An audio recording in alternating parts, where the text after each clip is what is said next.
The rain hammered against the bulletproof windows of the black SUV as Damien Cross stared at the figure huddled beneath the restaurant awning, something about her posture triggering recognition he couldn't yet name. His driver had already passed the entrance when Damien's hand shot out, gripping the headrest with enough force to leave impressions in the leather. The vehicle stopped so abruptly that the security detail in the car behind nearly collided with them, radios crackling with confused questions. Damien ignored the voices, his entire focus locked on the woman kneeling on the wet pavement, her cardboard sign dissolving in the downpour. She wore a coat 3 sizes too large, the fabric hanging from shoulders that seemed too fragile to support even that meager weight.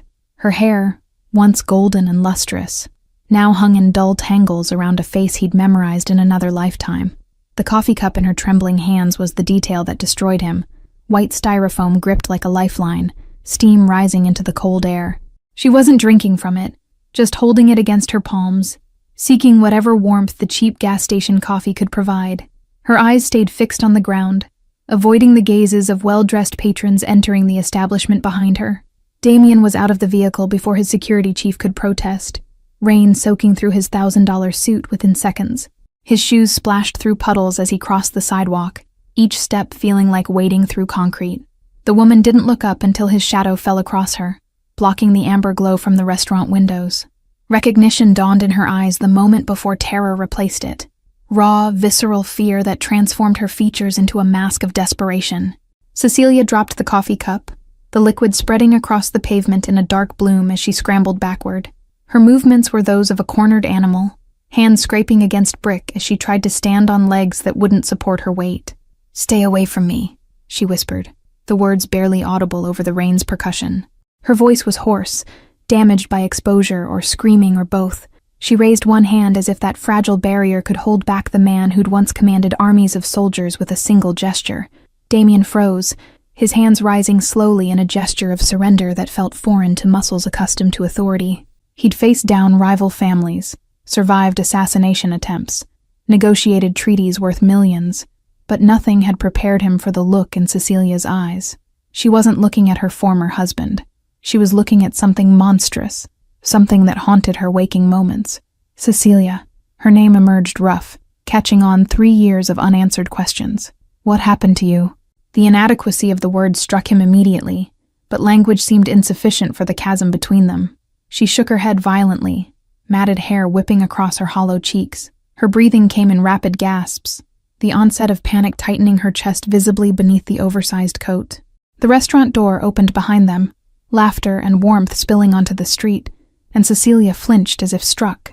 "Please," she managed, her legs finally giving out completely. She slid down the wall, knees hitting the pavement with force that must have hurt. "Please don't hurt him. I did everything you wanted. I stayed away. I didn't tell anyone." The words made no sense, each one a puzzle piece from a picture Damien couldn't see. He took one careful step closer, crouching to bring himself to her eye level. Rain ran down his face, into his collar, but he barely noticed the cold seeping into his bones. Hurt who? His mind was already racing through possibilities, each more devastating than the last. "Cecilia, I don't understand." "Who told you to stay away?" Her eyes rolled back, consciousness slipping away as malnutrition and exhaustion claimed what fear had begun. Damien lunged forward, catching her before her head struck the concrete, shocked by how little she weighed in his arms. She felt like paper and brittle bones, nothing like the woman who'd once danced in their kitchen at midnight. His security chief appeared at his shoulder, already calling for the private physician on speed dial. Other guards formed a perimeter, redirecting curious onlookers with practiced efficiency. The restaurant manager stood in the doorway, phone raised, and Damien fixed him with a look that had made grown men confess their sins. "Delete that footage," he said quietly, the words somehow cutting through the rain's noise. "All of it, from every camera on this block. Now." He lifted Cecilia fully into his arms, her head lolling against his chest as he turned back toward the SUV. The cardboard sign lay abandoned on the pavement, its message running in inked rivers. "Anything helps. God bless." The sight of it ignited something volcanic in his chest, a rage so complete it threatened to consume rational thought. Someone had reduced his Cecilia to this. Someone had taken the artist who painted murals of hope and joy and left her begging in the rain. The security detail parted as he approached, their faces carefully neutral despite the questions burning in their eyes. Damien had built his reputation on control, on calculated responses to every crisis, but carrying his ex-wife's unconscious form through the rain, feeling her ribs press against his arms through the wet fabric, control felt like a luxury he could no longer afford. 3 years ago, Cecilia had vanished from their home without explanation, taking nothing but essentials and leaving their son crying in his nursery. Damien had searched, spent fortunes on investigators, pulled every string in his considerable web of influence. The penthouse elevator required a fingerprint scan and a 16-digit code that changed hourly, security measures that now felt obscene given what Cecilia had endured. Damien held her against his chest as the lift climbed 60 floors, watching her face in the mirrored walls. Even unconscious, tension lined her features, small tremors running through her frame at irregular intervals. Dr. Parrish was waiting when the doors opened, his medical bag already unpacked on the dining table Damien never used. The physician had served the Cross family for 2 decades, asking no questions about bullet wounds or sudden disappearances.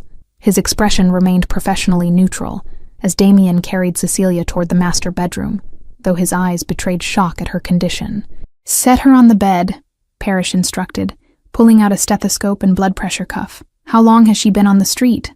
Damien realized he didn't know, the absence of knowledge like ground glass in his throat. He laid Cecilia down with a gentleness that contradicted his reputation, arranging pillows beneath her head with hands that had signed death warrants. The silk sheets looked obscene against her filthy clothes, the contrast between luxury and destitution almost physically painful to witness. Parrish worked efficiently, checking vital signs and starting an IV line with practiced ease. He cut away the oversized coat, revealing layers beneath, 2 more jackets, 3 shirts, all salvaged from donations or dumpsters. Each layer told a story of survival, of cold nights, and desperate measures. "Severe malnutrition," Parrish murmured, his fingers checking for broken bones with clinical precision. "Dehydration, possible pneumonia, infected lacerations on both feet. When did you last see her?" 3 years ago. The words tasted like ash. Damien moved to the windows, staring out at the city lights below. Somewhere in that urban sprawl, Cecilia had been struggling to survive while he'd lived in temperature-controlled comfort. Parrish's silence spoke volumes as he continued his examination, documenting injuries with the thoroughness of someone who understood these records might matter later. He cleaned wounds, administered antibiotics, adjusted the IV drip with efficient movements. The bedroom smelled of antiseptic and rain, a combination that made Damien's stomach turn. "She needs hospitalization," Parrish finally said, packing away his instruments. "Proper treatment, monitoring. This level of malnutrition requires careful refeeding to avoid complications. No hospitals." Damien's response was immediate, absolute. No records, no questions. "You treat her here. Bring whatever equipment you need. Bill whatever you want." Parrish studied him for a long moment before nodding, recognizing the futility of argument. He'd seen enough of Damien's world to understand that hospitals meant exposure, vulnerability, questions that couldn't be answered safely. He left instructions for round-the-clock care, promising to return in 6 hours. Damien dismissed his security detail, wanting privacy for what came next. He pulled a chair beside the bed, studying Cecilia's face in the lamplight. Someone had done this to her, reduced her to shadows and fear. The rage he'd felt on the street had crystallized into something colder, more dangerous. Her eyes opened near midnight, unfocused at first before sharpening with recognition and renewed terror. She tried to sit up, yanking at the IV line hard enough to tear the tape securing it. Damien raised his hands again, that same gesture of surrender. "You're safe," he said quietly, though the words felt presumptuous. "You're in my penthouse. Dr. Parrish treated you. Nobody knows you're here." Cecilia's breathing accelerated, her gaze darting around the familiar bedroom they'd once shared. She located the exits with practiced efficiency. The door, the windows, the bathroom. Her hands gripped the sheets, preparing to flee despite her body's obvious weakness. "You drugged me." The accusation emerged flat, factual. "You brought me here to—" She couldn't finish, tears streaming down her gaunt cheeks. "To what?" Damien leaned forward, desperate to understand the narrative playing in her mind. "Cecilia, I found you begging in the rain. You collapsed. What did you think I would do?" "What they said you'd do." Her voice broke on the words. "If I came back, if I tried to see him, they said you'd make sure I disappeared permanently." The pronoun registered like a gunshot. Damien's blood turned to ice, his mind racing through implications. See who? Who told you this? Cecilia's expression shifted to confusion, as if the answer should be obvious. Her lips trembled as she spoke the word that changed everything. Felix. The name of their son hung between them like a detonation, scattering Damien's thoughts into fragments he couldn't reassemble. Felix, who'd been 2 years old when Cecilia vanished, who was now 5, and asked questions about his mother that Damien couldn't answer. The boy who'd stopped crying for her after 6 months, who'd learned to accept her absence as permanent. You think I threatened our son? Damien's voice came out strangled, disbelieving. You think I would hurt Felix to control you? Cecilia's eyes blazed with something beyond fear, a fury born from 3 years of protective terror. She struggled to sit up despite the IV, despite her body's protests, meeting his gaze with defiance that seemed to drain her remaining strength. I know what you're capable of, Damien. I always knew, but I thought our family was sacred. The accusation struck deeper than any blade, opening wounds Damien hadn't known existed. He'd built his empire on violence when necessary, on calculated ruthlessness that kept rival families at bay. But the idea that Cecilia believed him capable of weaponizing their child felt like a fundamental misunderstanding of everything he was. Tell me exactly what happened, he demanded, forcing his voice into something approaching calm. Every detail, from the beginning.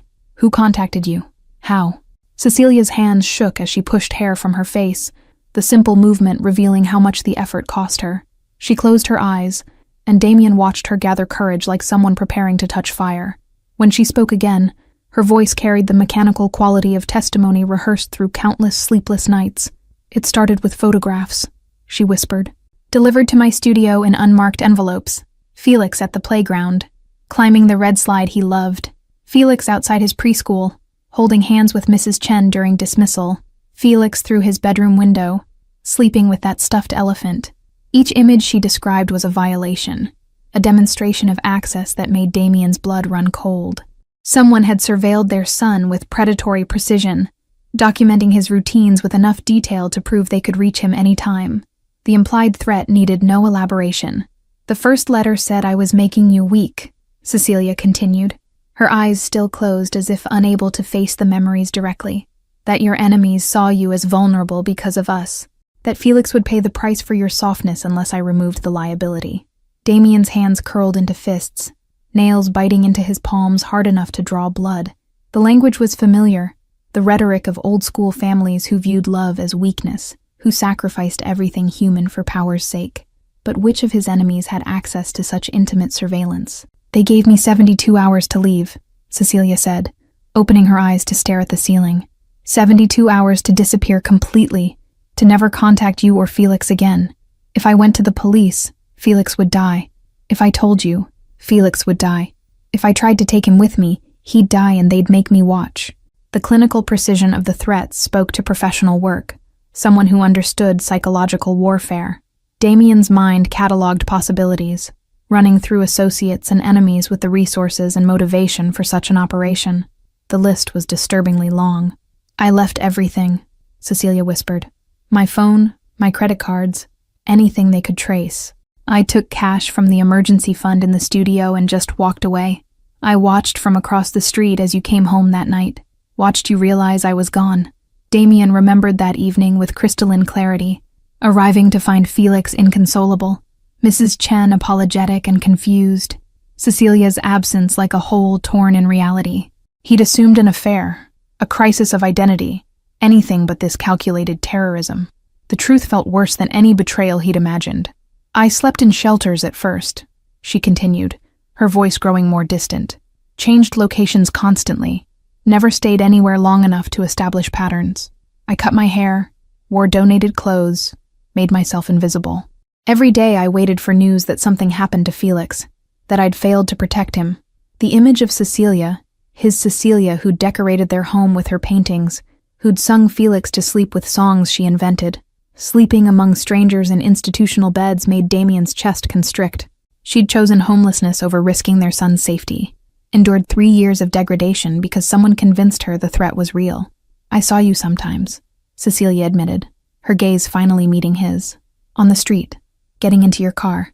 You looked right through me twice, didn't recognize me. I was grateful for that. Thought it meant I'd changed enough to stay hidden. Damien thought of the times he'd distributed money to homeless populations near his operations, a habit born from Cecilia's influence when they'd been together. The possibility that he'd given charity to his own wife without recognition felt like cosmic cruelty, a punishment for blindness he couldn't have prevented. "Why come back to this neighborhood?" he asked, the question tactical even through emotional devastation. "Why risk being seen if you believe the threat was real?" Cecilia's expression crumbled, tears flowing freely down her wasted cheeks. Her hands twisted in the expensive sheets, creating wrinkles and fabric that cost more than she'd probably seen in months. "Because I'm dying, Damien. Because I needed to see him one more time, even from a distance, before I don't get the chance." The words hit like physical blows, each syllable a small death. Damien lunged forward, grabbing her shoulders with a desperation that bordered on violence. "What do you mean dying?"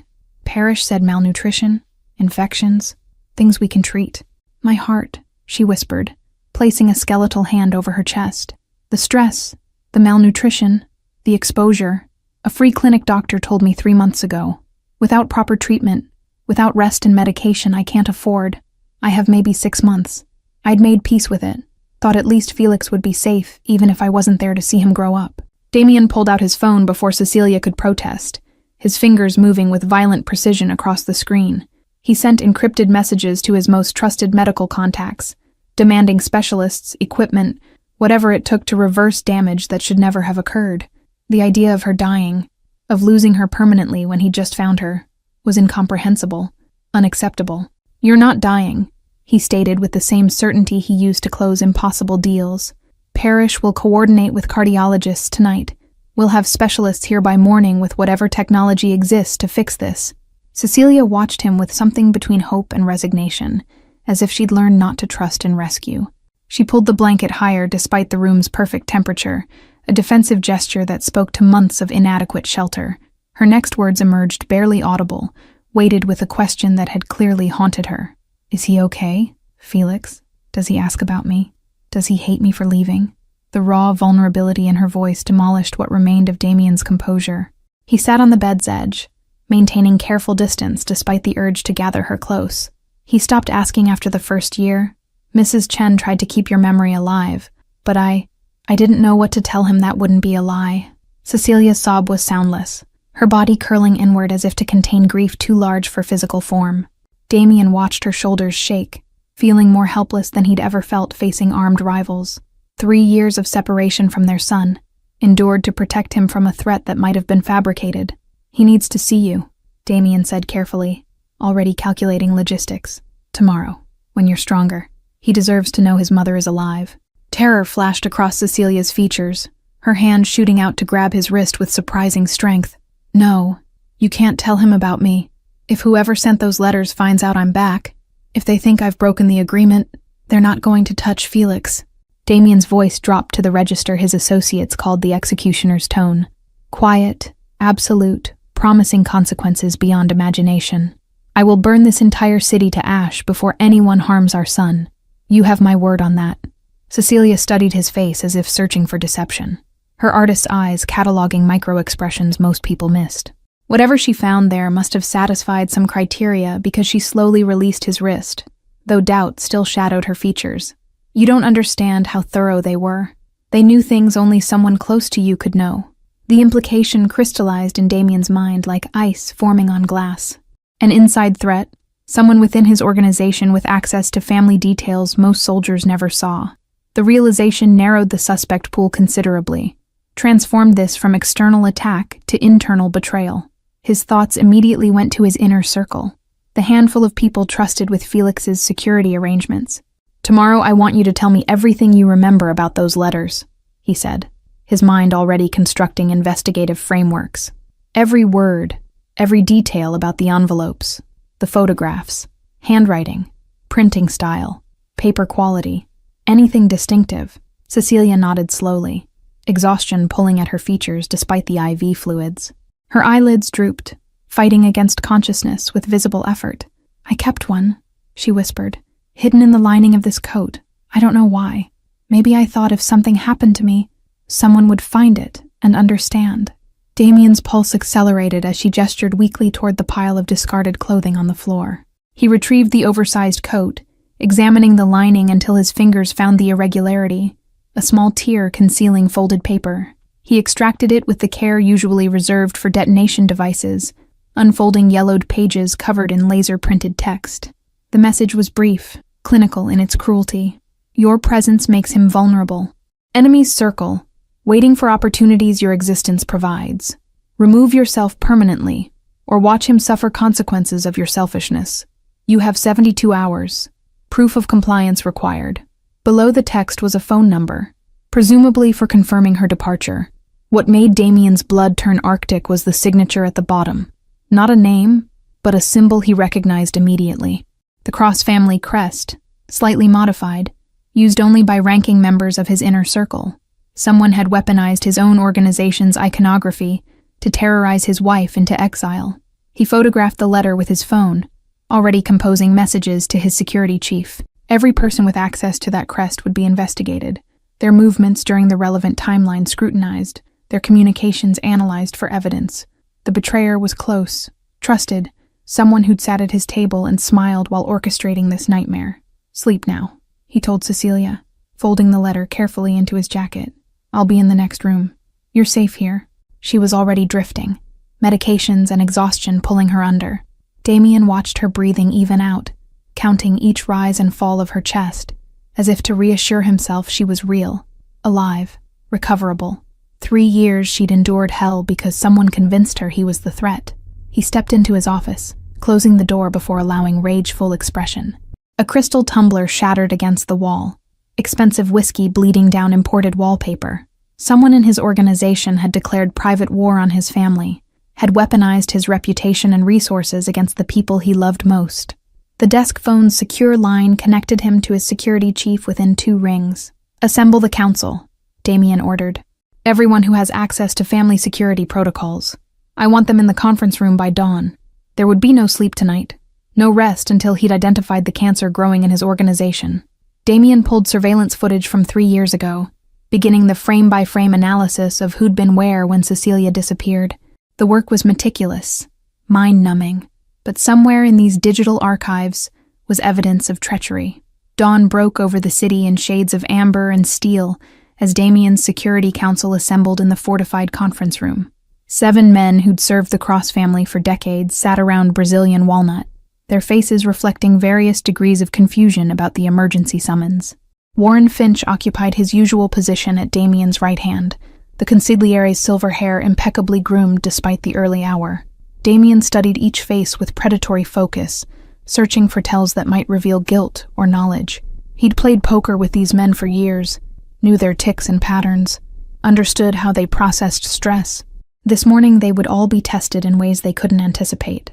3 years ago, my wife disappeared, Damien began without preamble, his voice carrying the weight of accumulated fury. I was led to believe she'd abandoned our family voluntarily. That belief was orchestrated by someone in this room. The silence that followed was absolute, broken only by the building's ventilation system. Warren leaned forward slightly, his expression shifting from confusion to calculated interest. The other council members exchanged glances, their surprise appearing genuine. But Damien had learned early that genuine reactions could be manufactured by professionals. He placed copies of the threatening letter in front of each man, watching their eyes move across the familiar crest. Someone used our organization's symbols to terrorize Cecilia into exile. Someone with detailed knowledge of Felix's routines, his security arrangements, his daily life. Someone at this table. Warren picked up his copy, reading with the careful attention he brought to all documents. His jaw tightened almost imperceptibly, a micro-expression that could indicate either outrage or recognition. This is unconscionable, he said quietly. Using a child as leverage violates every code we operate under. It does, Damien agreed, his gaze never leaving Warren's face. Which is why the guilty party clearly believed they were acting in the organization's best interests. Someone who saw my family as vulnerability rather than strength. The accusation hung unspoken but clear. Damien watched Warren's pupils dilate slightly, the physiological response to stress or adrenaline that couldn't be consciously controlled. The consigliere's hands remained steady on the table, but a muscle jumped in his jaw, microscopic evidence of tension he was trying to suppress. I found Cecilia last night, Damien continued, pulling out his phone to display photographs of her condition on the street. Starving, sick, homeless for 3 years because she believed protecting our son required her complete disappearance. This is what someone at this table reduced her to. The images circulated around the room, eliciting visible reactions of shock and disgust from most council members. Warren's face remained carefully neutral, but his breathing had changed. Shallower, more controlled, the respiration of someone managing internal crisis. He set down the photographs with deliberate care, fingers not quite steady. "We need to investigate everyone who had access to Felix's security details during that time frame," Warren said, his professional mask firmly in place.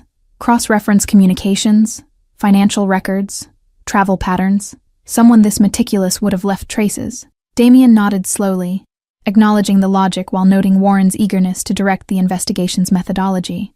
"Already underway. I've pulled 3 years of surveillance footage, phone records, financial transactions. My external security consultants are analyzing everything as we speak." The mention of external consultants made Warren's eyes flicker, a brief break in composure quickly suppressed. Damien filed the reaction away, another piece of circumstantial evidence accumulating into a damning portrait. The consigliere had always preferred keeping investigations internal, maintaining control over information flow. "In the meantime," Damien said, standing to signal the meeting's conclusion, "all of you are confined to the building. No external communications without my explicit approval. Security will escort you to guest quarters where you'll remain until this matter is resolved."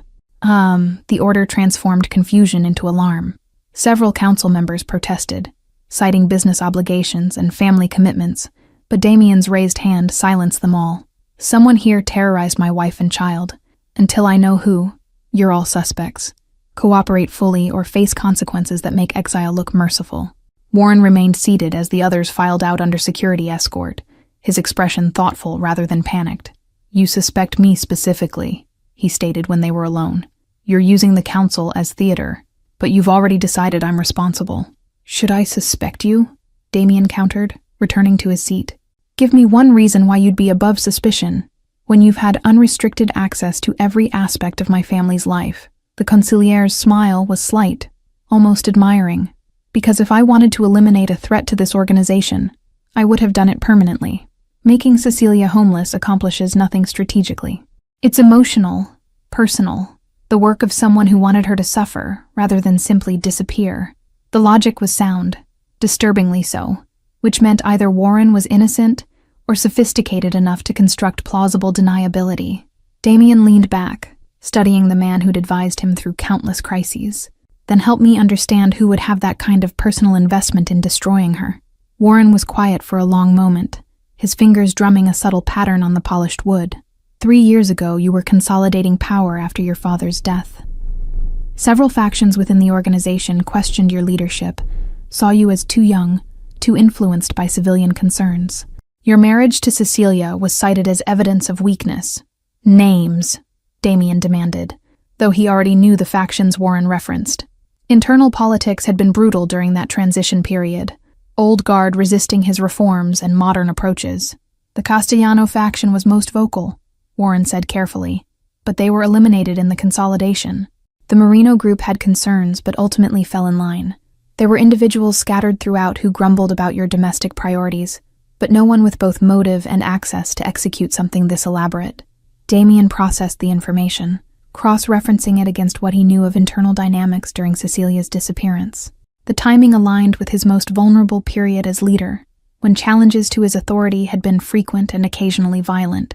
Someone could have viewed removing Cecilia as strategic advantage, weakening him emotionally, while demonstrating his inability to protect his own family.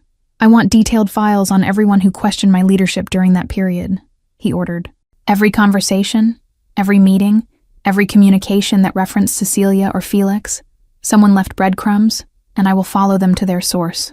Warren nodded, standing to leave. At the door he paused, his back to Damien. "For what it's worth, I hope you find them quickly. What was done to Cecilia violates everything this family should stand for. We protect our own, always." Felix's routine hadn't changed in 3 years. Breakfast at 7:30, lessons with his tutor until noon, supervised play in the penthouse's secured garden afterward. Damien watched from the kitchen doorway as his son constructed elaborate block towers, narrating stories about dragons and knights with the unself-conscious creativity of childhood. The boy had Cecilia's eyes, the same jade green that had stopped Damien's heart when they'd first met. Mrs. Chen supervised from a nearby bench, her weathered hands folding origami creatures Felix had requested. The elderly woman had been with their family since Felix's birth, her loyalty unquestionable, even during Cecilia's mysterious departure. She looked up as Damien approached, concern creasing her features at whatever she read in his expression. "We need to prepare Felix for something," Damien said quietly, crouching beside his son's construction project. "Something that's going to change everything he understands about our family." Felix looked up from his blocks, tilting his head with curiosity that mirrored Cecilia's habitual gesture. "Are we getting a puppy?" "Jamie from tutoring has a puppy and it's really soft." The innocent question fractured something in Damien's chest, reminding him how much childhood normalcy Felix had missed. "Better than a puppy," he said, choosing words carefully. "Someone very important is here. Someone who loves you very much but had to be away for a long time." Mrs. Chen's intake of breath was sharp, her origami crane crumpling in suddenly clenched fingers. Her eyes found Damien's, questions and hope warring in their depths. "Cecilia?" she whispered, the name emerging like a prayer. Damien nodded, keeping his focus on Felix's face as understanding slowly dawned. The boy's expression cycled through confusion, hope, and something that looked like fear, as if allowing himself to believe might invite disappointment too crushing to survive. "Mommy's here?" Felix's voice was small, uncertain. "Real mommy? Not the pictures?" The distinction gutted Damien, revealing how abstract the concept of mother had become for a child who'd lost her before memory could fully solidify. "Real mommy," he confirmed. "But Felix, you need to understand something important. She's been very sick, and she looks different than in the pictures. She's going to need time to get better." Felix processed this with the serious consideration he brought to complex problems, his small face scrunching in concentration.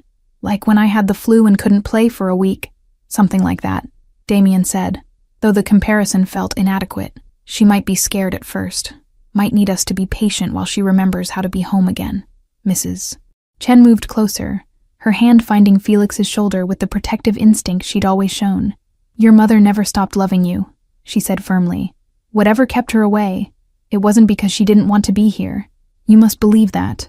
Felix nodded slowly, sliding off his chair with the careful movements of someone approaching something precious and fragile. "Can I see her now? I've been practicing my reading like she wanted. I can read almost everything in my storybooks." Damien's throat tightened at the image of Felix preserving his mother's last instructions through 3 years of absence. He stood, offering his hand to his son. "Come on, but remember, go slowly, let her come to you. She might need time to remember how much she's missed you." They walked through the penthouse together, Felix's small hand gripping Damien's with enough force to betray his nervous excitement. Mrs. Chen followed at a respectful distance, tissues already clutched in anticipation of tears. The master bedroom door stood partially open, morning light streaming through sheer curtains. Cecilia was awake, sitting upright against pillows with better color than the night before. The IV had been removed, and she wore one of the silk robes Damien had ordered delivered overnight. Her hair had been washed, revealing golden undertones that malnutrition had dimmed but not destroyed. She looked fragile still, breakable, but recognizably herself. Her gaze found Felix immediately, and the sound that escaped her was something between sob and prayer. Her hands rose toward him before she caught herself, uncertainty flooding her features. "Baby," she whispered. "My baby, you got so big." Felix stood frozen in the doorway, processing the woman who matched his fragmented memories, but looked nothing like the vibrant figure in photographs. His grip on Damien's hand tightened, and for a terrible moment, Damien feared he'd bolt, overwhelmed by the reality of a mother who'd become more myth than memory. Then Felix stepped forward, each footfall deliberate, closing the distance between them with the caution of someone approaching a wounded bird. He stopped at the bed's edge, his eyes level with Cecilia's despite her elevated position. "You look like the hungry people on TV," he observed with childhood's brutal honesty. Cecilia's laugh was watery, tears streaming down her face as she nodded. "I was very hungry for a long time, but I'm going to get better now. Your daddy's taking care of me." Felix considered this, his gaze moving between his parents as if mapping the geometry of their renewed connection. Did being hungry hurt? "Jamie says his grandpa's hungry hurt because of the war, and that's why he saves all the food even when there's enough." "It hurt sometimes," Cecilia admitted, reaching out slowly to touch Felix's cheek. But thinking about you made it hurt less. I thought about you every single day, wondered what you were learning, what games you liked, if you still loved the songs we used to sing." Felix leaned into her touch, his small body relaxing as recognition bypassed conscious thought. "Mrs. Chen tried to teach me the songs, but she didn't know all the words. And the dragon song, she only knew Chinese dragons, not your made-up ones." "I remember every word," Cecilia said softly. "I can teach them to you again if you'd like. We can add new verses for all the time we missed." Felix climbed onto the bed with sudden decision, curling against Cecilia's side with the unconscious trust of a child finding his anchor. She wrapped her arms around him, burying her face in his hair as sobs shook her frame. Damien watched them fit together like separated pieces finally rejoined, the image burning itself into his memory with painful clarity. "Mrs. Chen dabbed at her eyes, her tissues inadequate for the magnitude of her emotion. She caught Damien's gaze, mouthing silent gratitude before slipping from the room to grant them privacy. Damien remained, unable to look away from his fractured family beginning the impossible process of reassembly.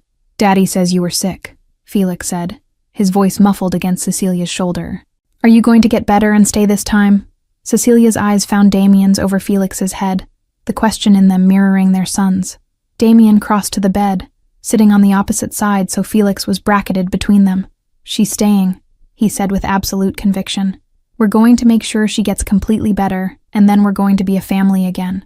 Felix seemed to accept this, his breathing evening out as exhaustion from emotional overwhelm took hold. Within minutes, he was asleep, trusting in a way only children could that the adults would maintain the world he'd just reconstructed. Cecilia stroked his hair with reverent fingers, each touch a reclamation of motherhood stolen from her. "Thank you," she whispered to Damien, "for bringing him to me, for not punishing me by keeping him away." Damien shook his head, anger sparking at the assumption. "You're his mother. Nothing that happened changes that. And Cecilia, we will find who did this. I swear on Felix's life, they will answer for every moment they stole from you both." The investigation consumed the next 48 hours like wildfire through dry timber, Damien's external security team peeling back layers of organizational activity with forensic precision. Financial records revealed anomalies that should have triggered alerts years ago. Small transfers to untraceable accounts, expense reports with subtle inconsistencies, patterns that became obvious only when viewed through the lens of systematic deception. Warren's movements during the crucial timeline showed nothing overtly suspicious, but the absence of evidence itself became damning. His communications had been meticulously scrubbed, his digital footprint sanitized with professional thoroughness that suggested premeditation. The consigliere had anticipated investigation, prepared countermeasures that spoke to guilty conscience rather than innocent caution. Damien sat in his office reviewing surveillance footage from 3 years prior, watching Warren's interactions with Cecilia frame by frame. The consigliere's body language around her had always been deferential, professional, but now Damien noticed micro-expressions he'd missed in real time, the tightening around Warren's eyes when Cecilia laughed, the subtle tension in his jaw when she touched Damien's arm, the way he looked away when they displayed affection. The revelation crystallized during footage from a family dinner 2 weeks before Cecilia's disappearance. Warren had brought documents requiring signature, arriving during the meal with apologetic timing that now seemed calculated. Cecilia had insisted he join them, her natural hospitality extending even to business interruptions. The camera captured Warren watching her serve Felix, his expression unguarded for precisely 3 seconds.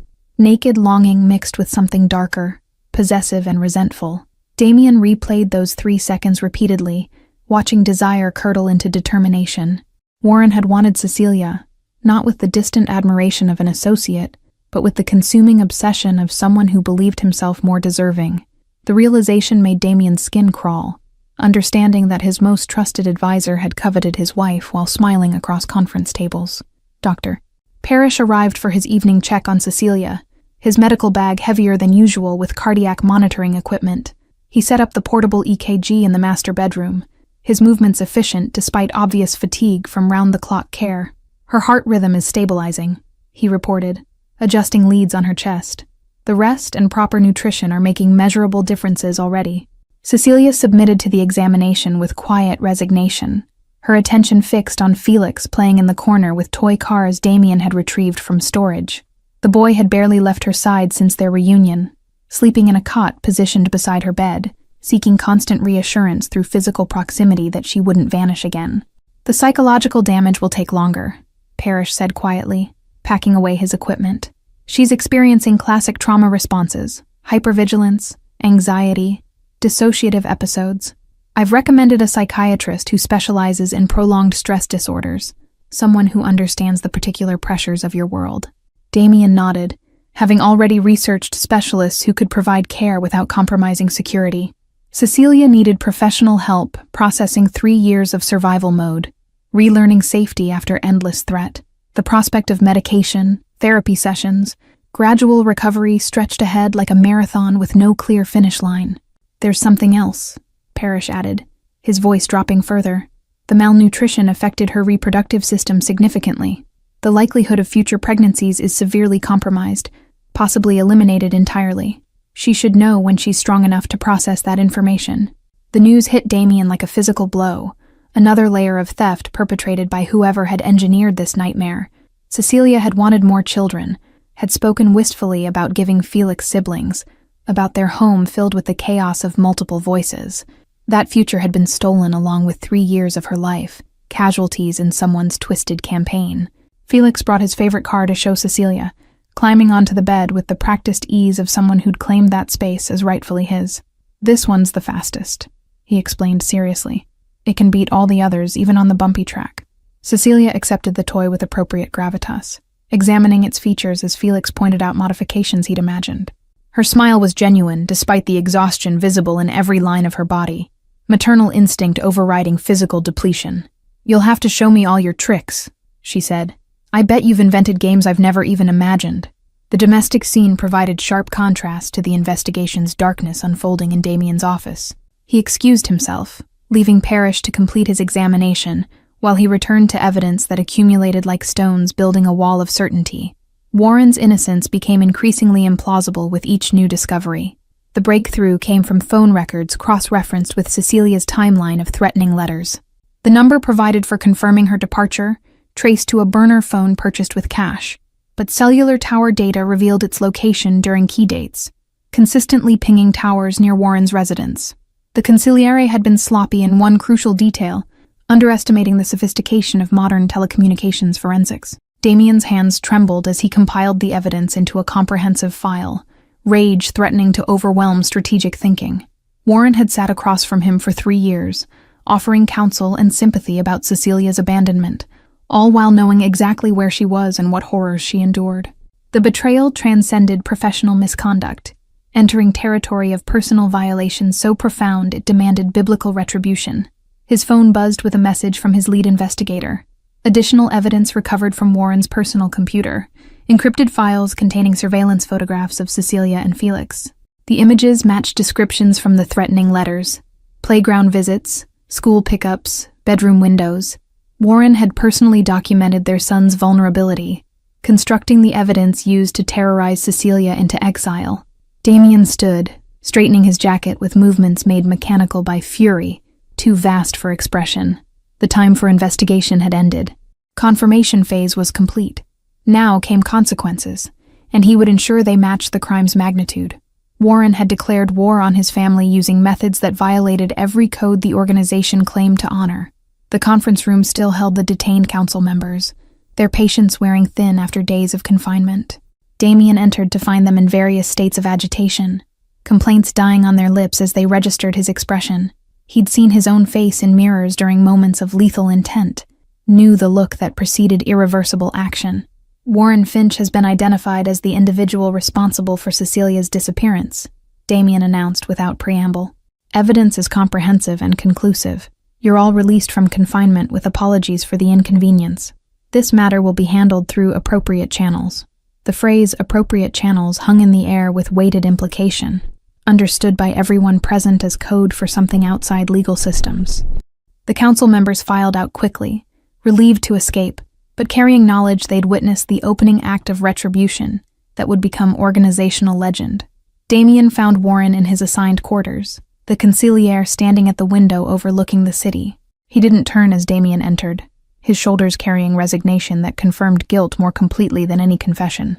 "You found the files," Warren said quietly. "I wondered how long it would take." "Why?"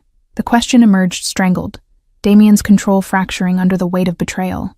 You were family, trusted above all others. What possessed you to destroy mine? Warren finally turned, his distinguished features arranged in an expression of bitter justification. Because she made you weak. I watched you transform from your father's ruthless heir into a man who hesitated, who second-guessed, who prioritized bedtime stories over strategic opportunities. The organization needed its leader back, not a domesticated shadow-playing house. The words revealed delusion so complete it bordered on psychosis, a worldview where love equaled weakness and family represented liability. Damien studied the man he'd trusted with his life, seeing him clearly for the first time. A fanatic who'd sacrificed everything human on the altar of power worship. You loved her, Damien said, the realization arriving with sickening clarity. That's what this really was. You wanted her, convinced yourself I didn't deserve her, and when you couldn't have her, you made sure no one could.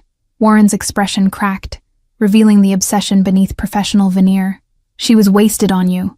I would have cherished her, protected her properly, given her the life she deserved.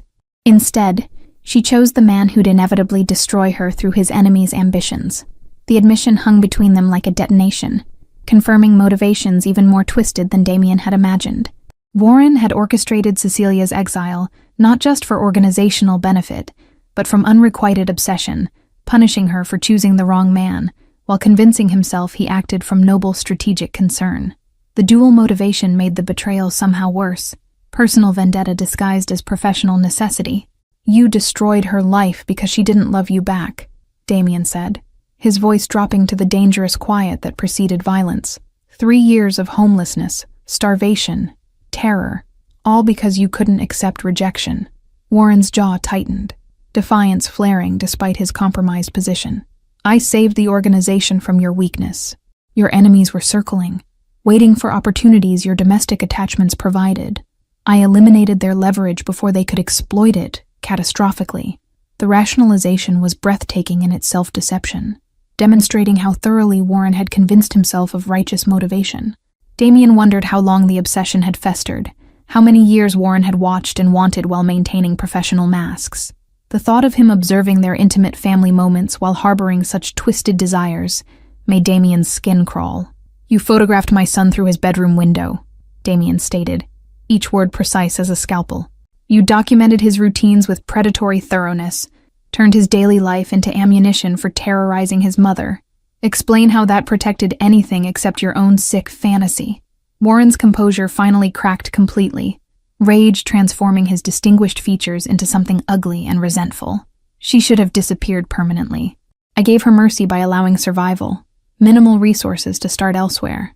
Instead, she stayed local, haunting these streets like a ghost, tempting fate by remaining where you might find her. The admission that Warren had provided minimal resources revealed even deeper calculation. He'd orchestrated her homelessness deliberately, ensuring sufficient suffering to punish her rejection, while keeping her alive to experience maximum degradation. The cruelty was surgical, designed to destroy dignity rather than simply eliminate threat.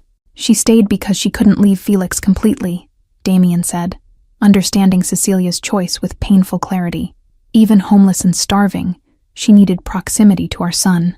That's what motherhood means, something you'd never comprehend.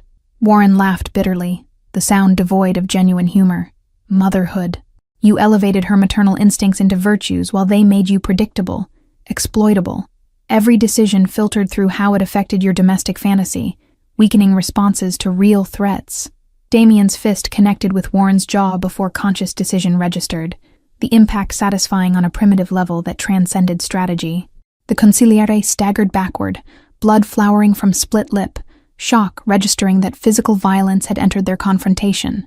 Damien had always prided himself on control, on choosing calculated responses over emotional reaction, but this betrayal demolished carefully constructed restraint. You don't get to speak about her, Damien said, his voice shaking with barely contained fury. You don't get to rationalize or justify or pretend this was anything but obsessive punishment for a woman who owed you nothing. Warren wiped blood from his mouth, his expression shifting from shock to something almost triumphant. There it is, the weakness I was trying to eliminate. You're so consumed by her that you'll destroy yourself for revenge, prove every criticism of your leadership valid. The psychological manipulation was transparent, a final attempt to reframe the narrative and maintain some illusion of strategic superiority. Damien recognized the tactic, but couldn't fully dismiss its sting. Warren had identified genuine vulnerability and exploited it with surgical precision. The question now was whether seeking justice for Cecilia represented strength or the very weakness Warren had sought to eliminate. "I'm not destroying myself," Damien said quietly, pulling out his phone. "I'm removing a cancer from my organization through proper channels, ensuring everyone understands the cost of betraying family loyalty." He dialed his attorney, the same legal mind who'd navigated countless organizational crises.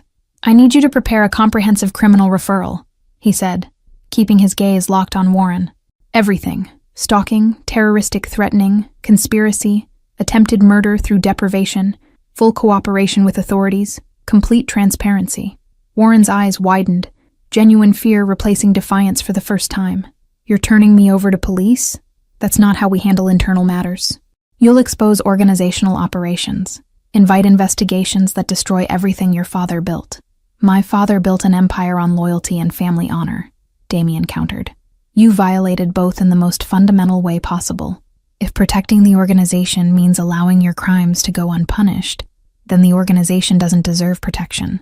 The decision represented a departure from traditional handling of internal betrayal, choosing legal consequences over the extrajudicial violence Warren had expected.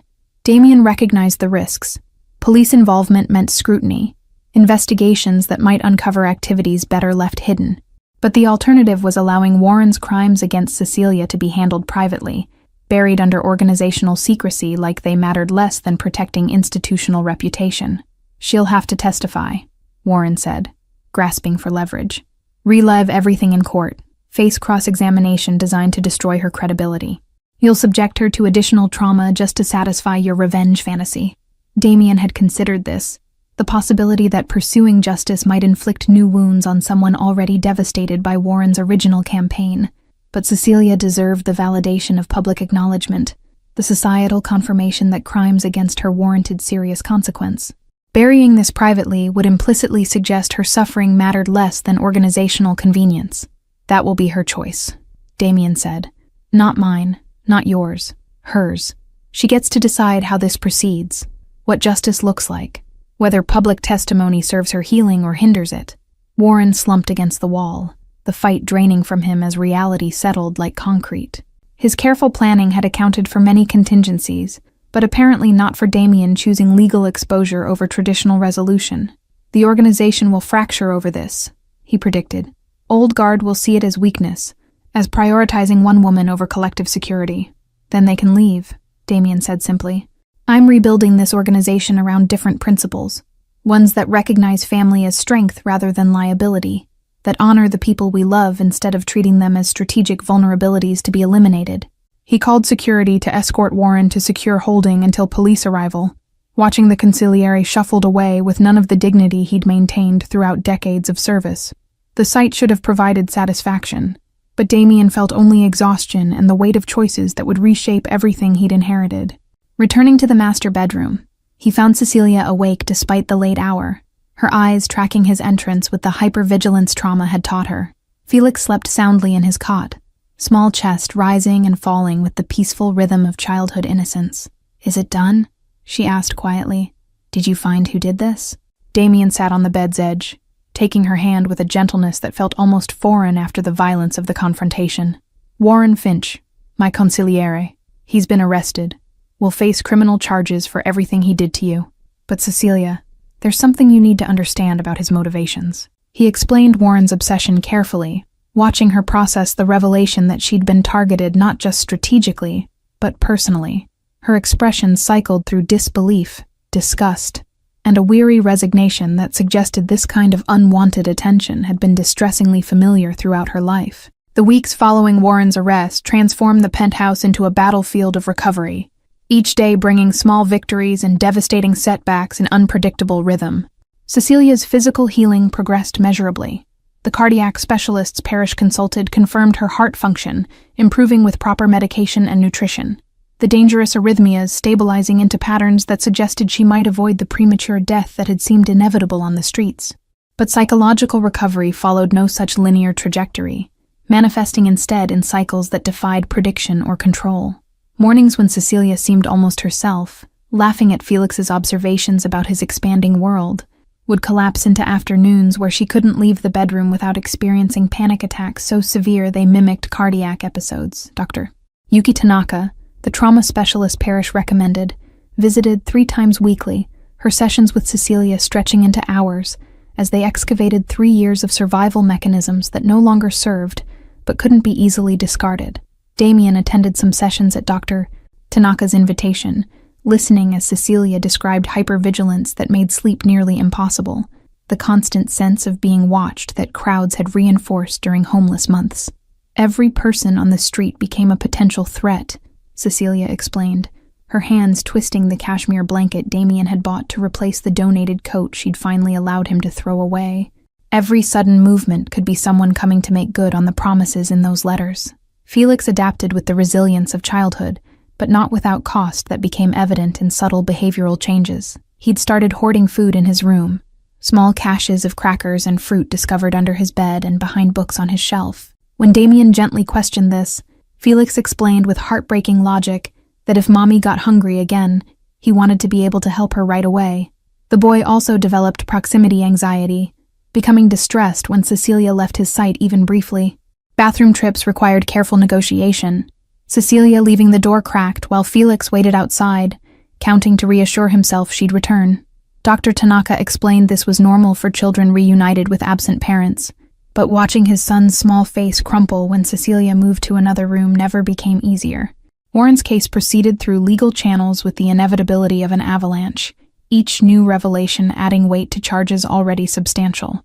The prosecutor assigned to the case was a woman named Jennifer Hale, whose reputation for pursuing stalking and domestic terror cases with righteous fury made her ideal for this particular prosecution. She visited the penthouse to interview Cecilia, her professional demeanor softening as she listened to testimony that clearly affected her on personal level.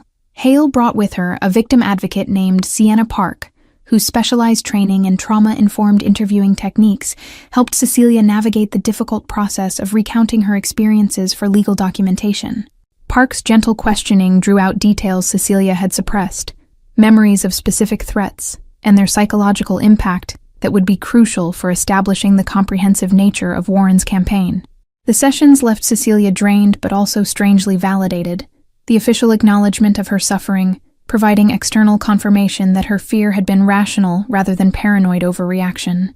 The media discovered Warren's arrest within days, despite Damien's efforts to maintain confidentiality, tabloid headlines sensationalizing the case with lurid speculation about mafia family drama and love triangles. Reporters camped outside the building's perimeter, telephoto lenses aimed at windows in hopes of capturing photographs that would feed public appetite for scandal. Damien increased security protocols, instructed his legal team to pursue harassment charges against particularly aggressive journalists, but couldn't entirely shield Cecilia from awareness that her nightmare had become entertainment for strangers. The organization's response to Warren's arrest rippled through the hierarchy like seismic aftershocks.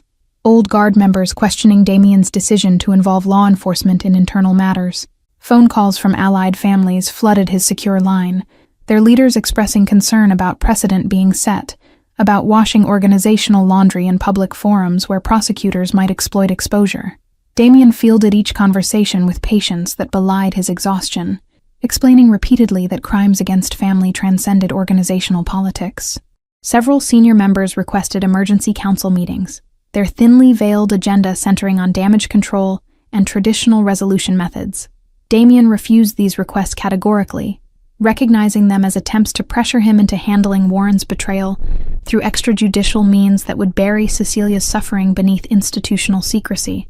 The refusals cost him political capital accumulated over years of strategic relationship building, alliances fracturing under pressure of his unorthodox approach.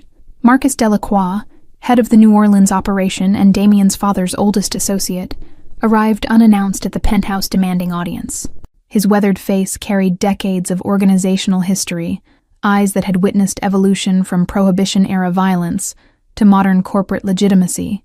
"Your father would be ashamed," Delacroix stated without preamble, his Creole accent thickening with emotion.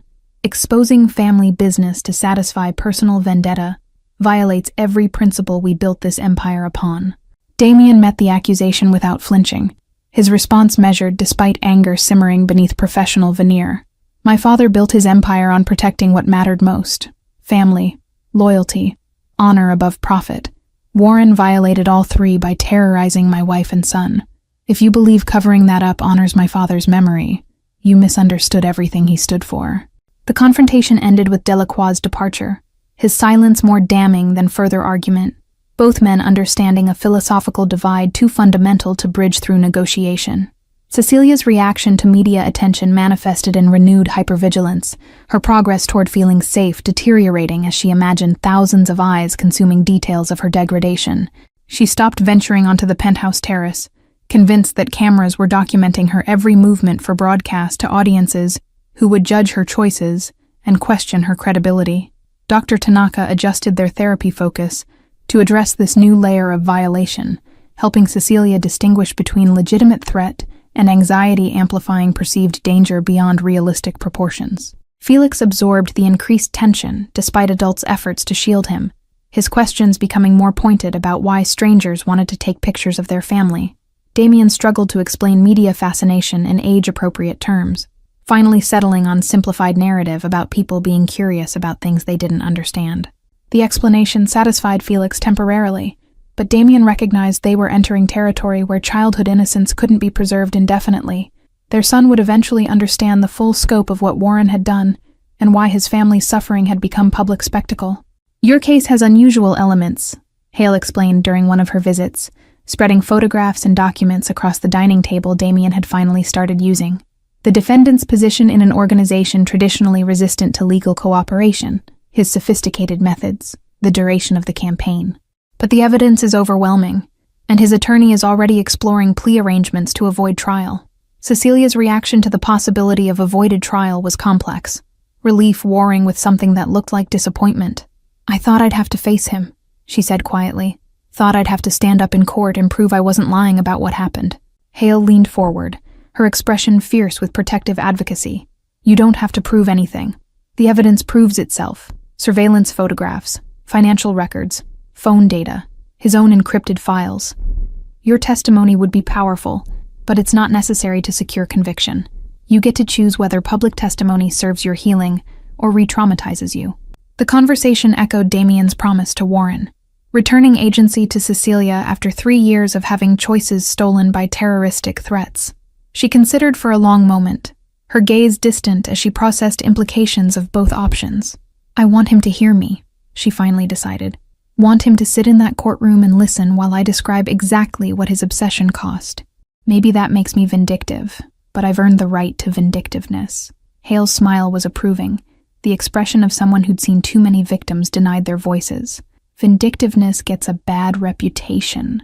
Sometimes it's just justice wearing different clothes. We'll prepare you thoroughly. Make sure you're ready for anything the defense attempts. Felix's presence during these adult conversations was carefully managed, Mrs. Chen entertaining him in other rooms when topics veered too dark for childhood exposure.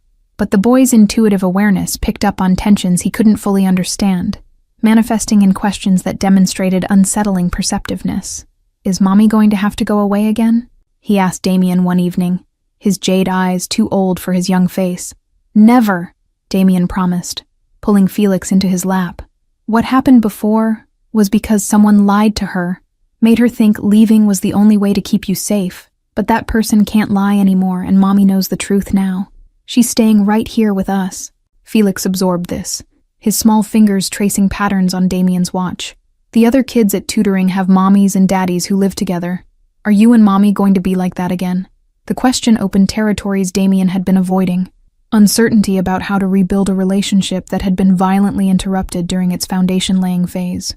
He and Cecilia existed in strange limbo, technically still married legally, since she'd never been declared dead, and no divorce proceedings had occurred, but strangers to each other after 3 years of separate evolution.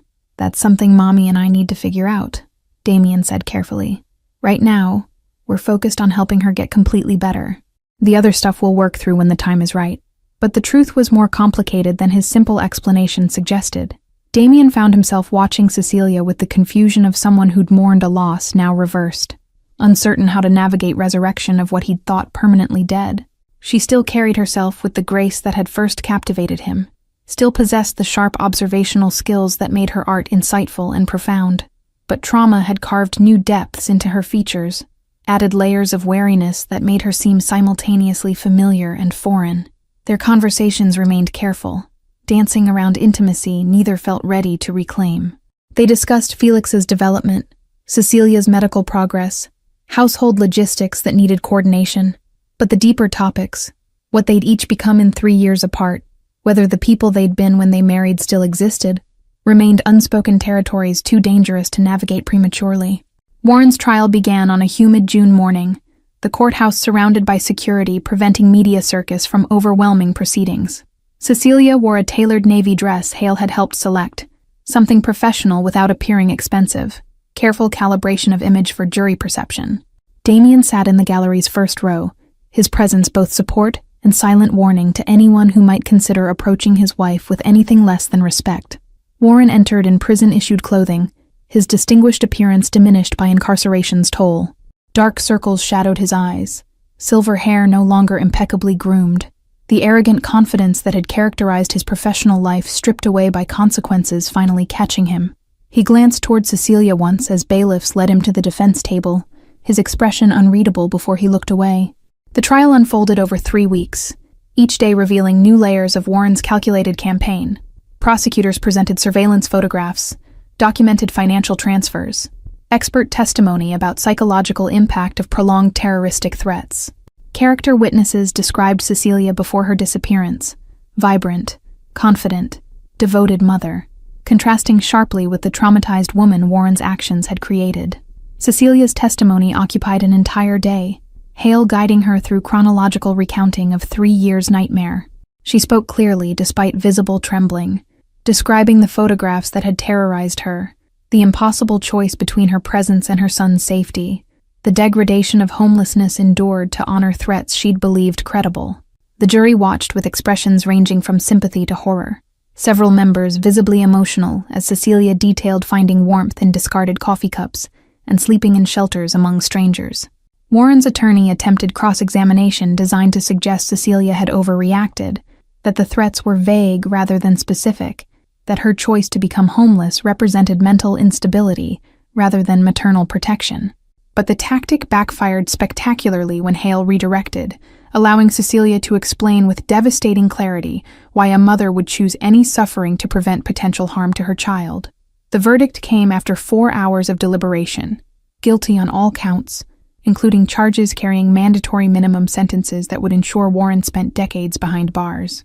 Cecilia's shoulders sagged with relief when the forewoman read the decision, 3 years of tension releasing in a single exhale. Damien reached forward from his seat to squeeze her shoulder, the simple touch conveying support words couldn't capture. Sentencing occurred 2 weeks later, Judge Whitfield delivering a statement that acknowledged the particular cruelty of weaponizing maternal love against its target. "You identified the strongest bond in human experience," she told Warren, "and transformed it into an instrument of torture. Your actions represent betrayal of trust, abuse of power, and psychological terrorism of the most calculated kind. This court sentences you to 25 years in federal prison without possibility of parole." Warren's expression remained stoic, as guards led him away, but Cecilia thought she saw something crumble behind his eyes. Final acceptance that his obsession had destroyed not just her life, but his own.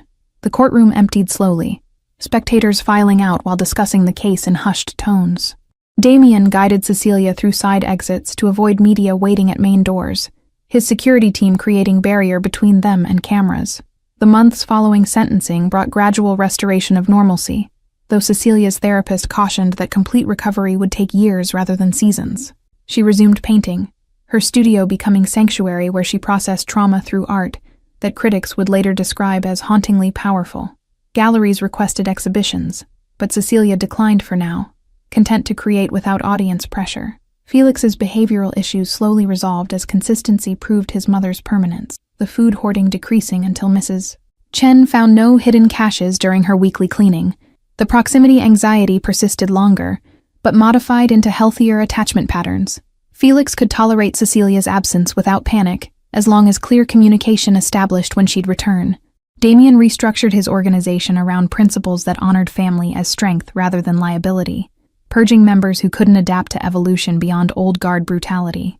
Several key associates left, unwilling to embrace leadership that valued domestic considerations alongside strategic positioning.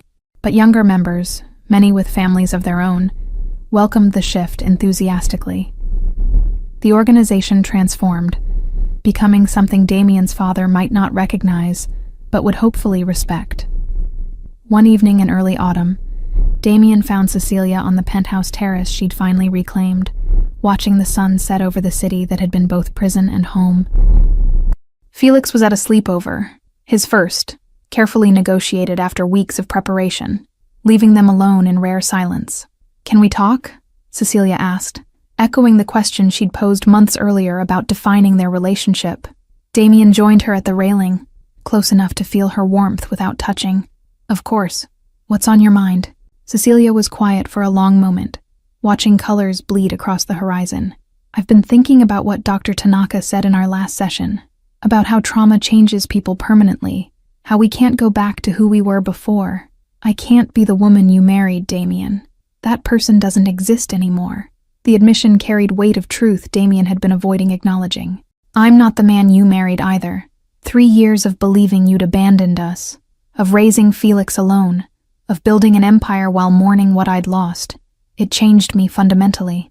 So where does that leave us?" Cecilia's voice was steady, the strength she'd cultivated through survival evident in her directness. "Do we try to build something new from who we are now? Or do we acknowledge that too much has changed to recover what we had?" Damien considered carefully, recognizing the conversation's importance demanded honesty over comfort. "I don't know if I can love you the way I did before, with that uncomplicated certainty that made everything seem simple. But I know I love who you've become, the survivor who endured hell to protect our son, the artist who transforms pain into beauty, the woman who chose to face her tormentor in court instead of accepting a plea deal." Cecilia turned to face him fully, her jade eyes reflecting the sunset's fire. "I can't promise I'll ever fully trust again, that I won't wake up expecting threats, or see danger in shadows that are just shadows. But I want to try. For Felix, yes, but also for us, for the chance to discover what we might become together." Damien extended his hand, the gesture both invitation and question. Cecilia studied it for a heartbeat before placing her palm against his, their fingers intertwining with the tentative exploration of new connection, rather than comfortable familiarity. "We'll take it slow," he promised. "No expectations, no pressure. Just 3 people learning to be a family in whatever form that takes." They stood together as darkness claimed the sky, the city lights below illuminating possibilities neither had dared imagine during their darkest moments. Felix would return tomorrow, full of stories about his adventure, and they would listen together, 2 damaged people committed to providing their son the stability trauma had stolen. The future remained uncertain, scarred by the past, but no longer defined by it. Cecilia leaned her head against Damien's shoulder, a gesture of trust that felt monumental given everything she'd endured. "Thank you," she whispered, "for finding me, for believing me, for fighting for justice when it would have been easier to handle it quietly. You gave me back my voice when I'd forgotten I had one." Damien pressed a kiss to her temple, gentle and chaste, the promise of potential, rather than claim of possession. "You never lost your voice. Warren tried to silence you, but you survived to tell your story. That's not something I gave you. That's something you earned through every impossible day you endured." The penthouse door opened to admit Mrs. Chen, returning from her day off with grocery bags for tomorrow's breakfast. She paused, seeing them on the terrace together, a smile crossing her weathered features, before she discreetly retreated to give them privacy. The small moment of domestic normalcy felt precious, a reminder that life continued beyond trauma, that healing happened in incremental moments rather than dramatic revelations. Months became seasons, autumn bleeding into winter, and then spring's renewal, each day adding threads to the tapestry of their reconstructed family. Cecilia's strength returned gradually, her laughter becoming more frequent, as distance from trauma allowed joy to reclaim space in her emotional landscape. She and Damien navigated their relationship with careful intentionality, dating like strangers, learning each other's languages, discovering new connection, unburdened by assumptions about who they should be together. Felix thrived in the stability his parents had fought to provide, his childhood innocence gradually restored through consistency and unconditional love. He no longer asked if his mother would leave, accepting her presence as permanent reality rather than temporary grace. His art teacher noticed improvement in his drawings, the dark colors and chaotic compositions that had characterized his work during Cecilia's absence, giving way to brighter palettes and more hopeful imagery. On the anniversary of the night Damien found Cecilia in the rain, they returned to that restaurant with Felix between them. The awning where she'd knelt looked different now, transformed by context from place of desperation to site of their family's resurrection. "This is where everything changed," Damien told Felix, who'd asked about the significance of the location. "This is where Mommy came back to us." Felix studied the spot with the serious consideration he brought to important matters. "It looks like a good place," he finally decided. "I'm glad she picked here to come back." Cecilia's eyes filled with tears she no longer fought to hide, no longer ashamed of emotion that had kept her human through inhuman circumstances. "Me too, baby. Me too." They went inside for dinner, a family still healing but no longer broken, still scarred, but no longer defined by their wounds. The restaurant staff recognized them, their discretion appreciated as they were seated at a quiet table away from curious eyes. Felix chattered about his upcoming art show at school, excited to display work his mother had helped him create. Cecilia and Damien listened, their hands finding each other across the table, connection re-established through deliberate choice rather than convenient default. Thank you all for following this story of survival, justice, and the resilience of love. If you've been moved by Cecilia and Damien's journey, write in the comments where you're watching from. Your support means everything as we continue bringing these stories to life. Don't forget to like, subscribe, and share this video. Your engagement helps us reach others who need to hear stories about healing and hope.